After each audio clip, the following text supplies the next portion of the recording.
Welcome to Abbotts Mill Nature Center. I'm Steve Childers, and I'm going to take you on a tour of the old mill. We're going to follow a kernel of corn as it starts here on the loading dock, goes in that door, and travels its way all the way through the mill. We're going to visit the basement, the first floor, the second floor, and end up in the attic. And then we're going to go back down here to the first floor.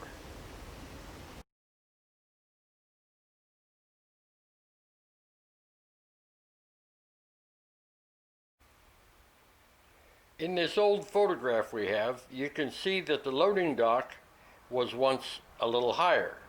Actually, it was the same height it is now, but the road was a couple feet lower. The dam's been raised up a little bit since then. Wagons could be brought up to the loading dock, and the corn or grain would be easily unloaded onto that loading dock. In here, the corn was weighed, and then depending on whether or not it was still on the cob or not, it went to the corn sheller. Or if it had already been shelled, it went directly into this bin right here.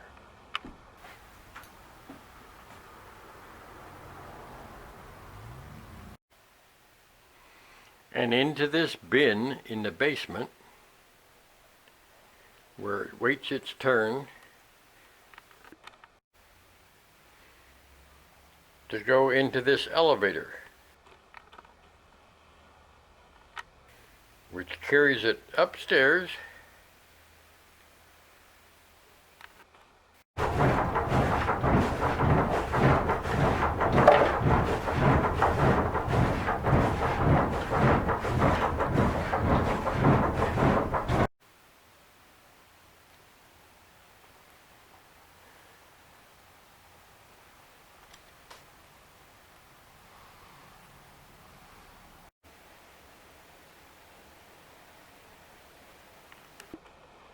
After the corn gets up to the attic,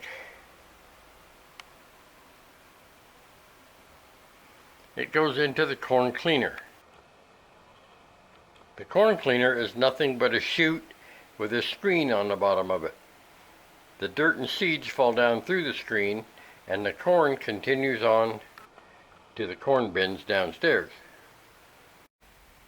From the second floor, you can see the 3 diverters, one of them up in the third floor, just barely visible here, and then 2 more directly below it. That allowed the miller to control the flow of corn into 4 different bins.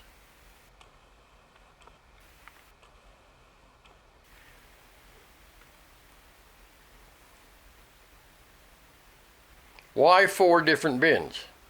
Why not just one big bin? Well, the biggest bin, the one that we're in right now, was for public sales. But the other bins were storing the corn for individual farmers until he got a chance a day or 2 later to actually grind it. From the bins, it was directed into a hole in the floor that took the corn down to the grinding stones. On the second floor, all the bins had holes that led down to the first floor.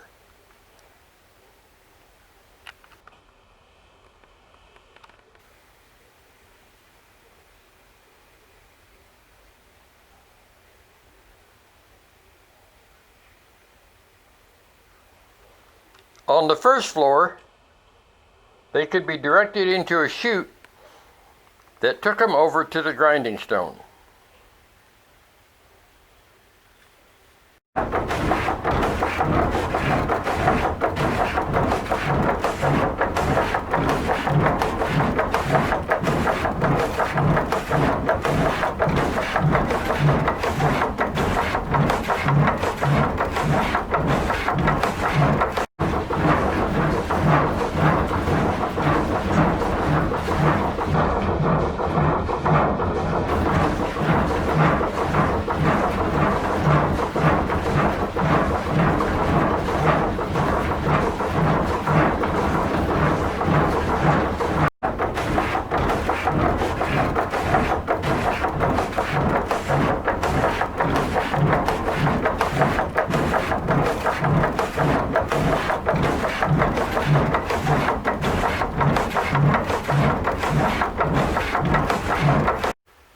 This grinding stone is open for sharpening.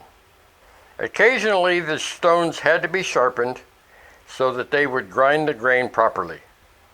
If you look very carefully, you'll see that when that top stone on the left is laid down on top of the other stone, the grooves form a scissor-like configuration.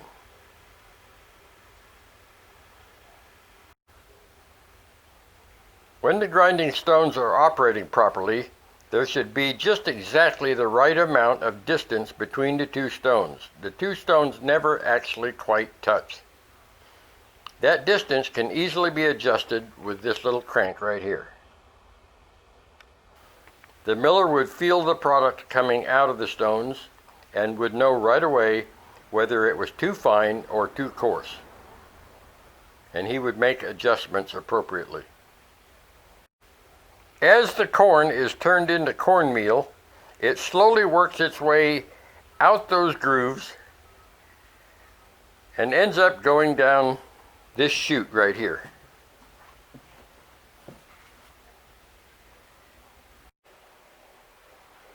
From the millstone, the cornmeal falls into this chute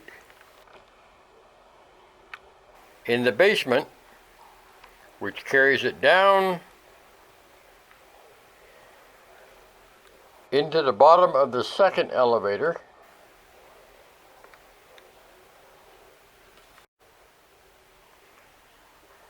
which carries it back up all the way up to the attic.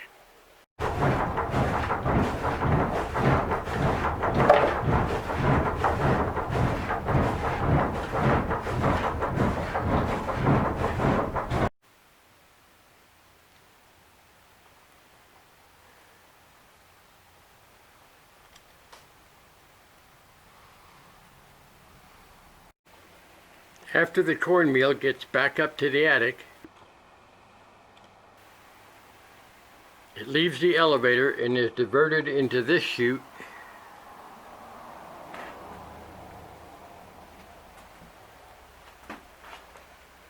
which takes it back down to the second floor to be sifted. On the second floor, the corn can go to one of 3 different sifters.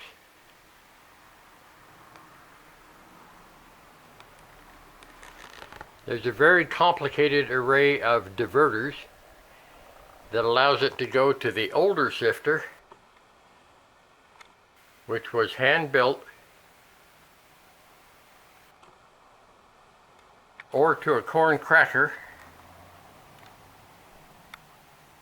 to be made into feed corn,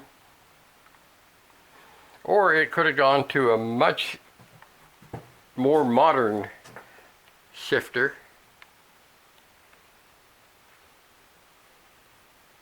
and in any case, after those, it went back downstairs, down these chutes.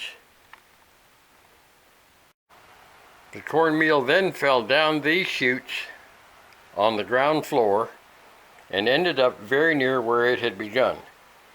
And it went into these little tiny bins that were used for filling a bag. There were bags for cornmeal for human use. There were bags for cracked corn, for animal feed,